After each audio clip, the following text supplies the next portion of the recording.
Hello, तुमचं mini ब्लॉगमध्ये स्वागत करते. तर इथं चाललंय संचितचं आणि आईंचं खेळायचं काम. संचित आहे तर काही ना काहीतरी चालूच असतं त्याचं.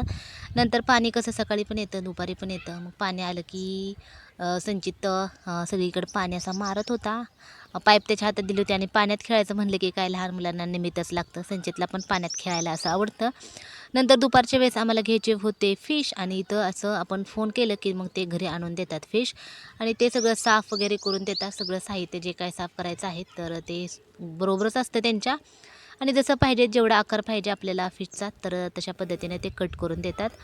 आम्ही घेतले होते तर 1 किलो घेतले होते फिश आणि मस्त असे कट वगैरे करून घेतले. फ्राय वगैरे करायचे होते. फ्रायच्या हिशोबाने म्हणजे फ्रायचे कट वेगळं करतात आणि रस्सा करायचा असेल तर त्याची कट करायची पद्धत वेगळी असते असं ते तर म्हणत होते. आम्हाला करायचं होतं फ्राय. आम्ही रश्श्यामध्ये जास्त नाही वापरत आणि एकदम फ्रेश होते.